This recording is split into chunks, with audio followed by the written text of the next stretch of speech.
Let it not be thought that I am living under a rock, nor that you are unaware of what's going on. Because the truth is, never in my lifetime, and I've lived more than half a century, go figure, have I seen or heard of so many incidents concerning airlines.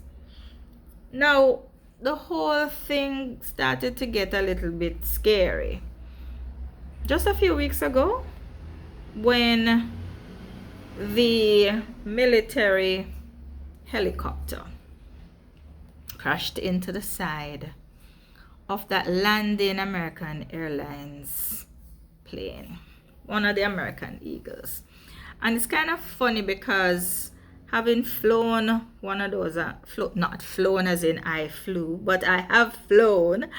Listen, if you want to hear about me flying, put fly now in the comment section. But yes, of course, I have to digress. I'm moving up and down because I'm trying to get the glare out of the glasses and it's not happening. Right. So those who have flown the American Eagle aircraft might be just like me, having this sense of, I don't know, call it premonition. I don't know. Premonition isn't even the word. But feeling a little way, having witnessed this crash and the plane and the helicopter, I guess, together simultaneously bursting into a ball of fire, and all of the emotions that went along with it. The fact that the figure skaters were a large percentage of the occupants, the fact that a brilliant pilot, even if he wasn't brilliant, I mean, hey, but you know that two pilots lost their lives, the beautiful hostess that they have been talking about on and on and on. But yeah, this is not about recapping that incident. It's how are you feeling with what's going on in the world of aviation as it relates to travel? Then, you know, because we offer travel insurance, and one of the things that potentially is covered, particularly when you get the journey with Allianz that we offer, is medical evacuation. And it's so funny because everything that is happening, it kind of, I have a point of reference and I don't know how to feel. So in medical evacuation, in the event of a medical emergency, the policy, and I'm still trying to get the glare out of the glasses, the policy provides for an air ambulance to be dispatched and to pick you up along with a medical team and to get you to the most available center to deal with what ails you. Now, to see that an air ambulance carrying a young child from Shriners Hospital, after that child got life-saving treatment, to see that minutes, not even minutes, they said seconds after taking off, it literally just crashed and burned. And the medically sick, I was trying not to say medically sick, but what else do you say? The child who had just gotten life-saving surgery perished along with the medical team, her mom, and the pilot. I mean, you'd have to be made out of something outside of being human to not, feel, oh my gosh, feel away. I mean, this is me trying not to use my typical responses, my typical patois statements, but boy, it's hard. It's hard to speak standard English when you are emotionally charged, because in all honesty, humans revert to their mother tongue when they are being extremely expressive, when they are hurt, when they're fearful. And so a lot of my statements come out in patois because, Lord man, Ooh, it rough. Yes, so if that was not enough, there was an incident where was it a Delta flight? I would have checked my facts, but it wasn't with the intention of doing a video on all the travesties that's happening in the aviation industry. But there was a recent update of one airline clipping the wing of another airline that was parked as it taxied onto the runway. And I'm like, Lord, what? Pedal, what? What's going on? So here I was, tempted to say, minding my own business.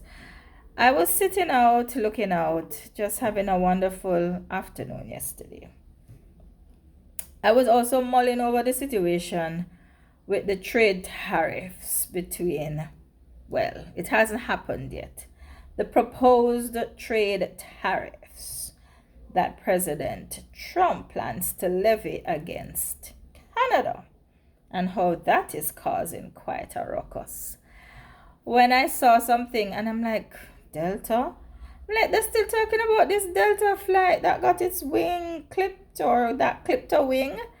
Little did I know that this was a new and happening development. And some of you might say, what is she talking about? Well, listen, this one, take the cake. This one beat all cockfight. This one, serious. Because this flight coming from Minneapolis, a Delta plane, and I heard that it's made in Canada. I mean, listen to all of the paradoxes. This workhorse of a plane, as it is called, attempting or beginning to taxi along the runway at Pearson YYZ in Toronto, Canada, tilted to one side, lost its wing, had a burst of fire happen on that side, and somehow flipped to the side and then rolled over to settle on its top with the foot them up in the air. Okay, sorry. With the wheels up in the air. So it was lying with its belly exposed. And it's a miracle. Let's start right there. It's a miracle that there was no death.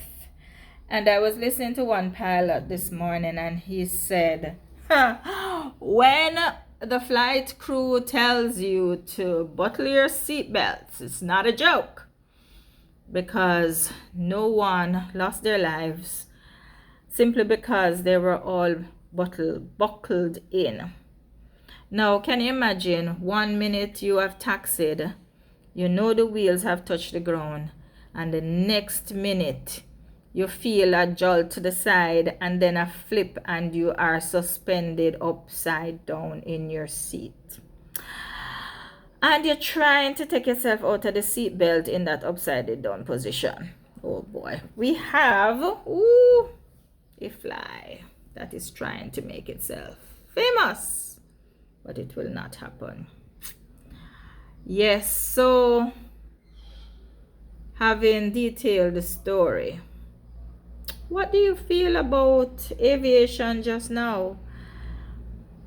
I will tell you my feelings. And it is what it is. I do not plan to fly and die. I don't. But I will not stop flying. I always tell people I want to die happy. And I like to fly. Now, don't take this as anything except what it is said to be. But flying is still a safe activity. I've been flying, since I was 16. Okay, so I will not even try to do the maths. Long time, whole heap of years I've been flying. I started flying at age 16. Ironically, my first flight was with Air Canada to Canada. And I have flown so many carriers. I've even flown carriers that no longer exist. Can you imagine? So yes, my thought is this is disturbing. My thought is the flight crew, as I watch them hustle to get the passengers off the plane, because there was a combustible situation.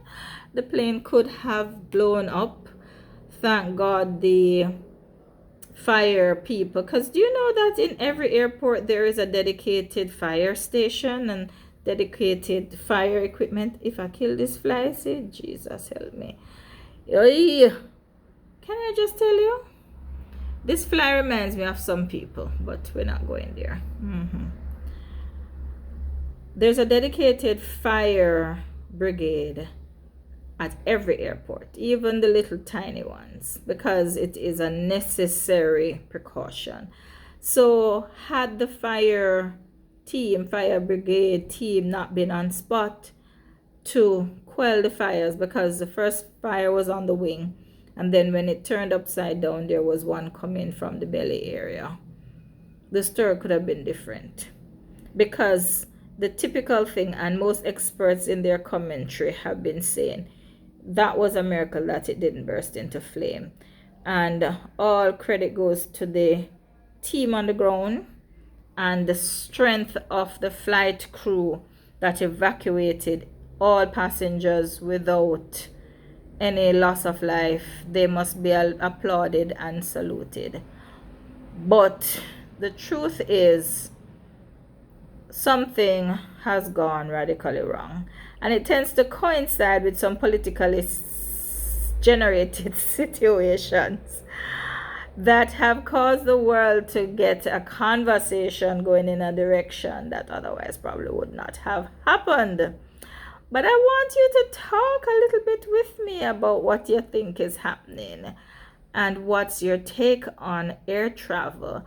Are you going to be flying less? Are you going to be flying more? Are you just not going to fly? What's your position?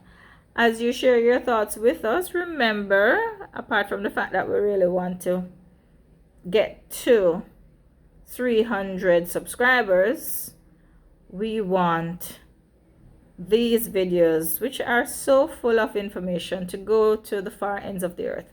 So remember, you just help us out with that project by liking and subscribing and turning on the notification, so every single time Sherry drops a video, you'll be advised. And tell me what you think about this flying thing, right? So until we meet again, you know this is Sherry. Sherry has lots to say, and she'll keep saying it. Ciao for now.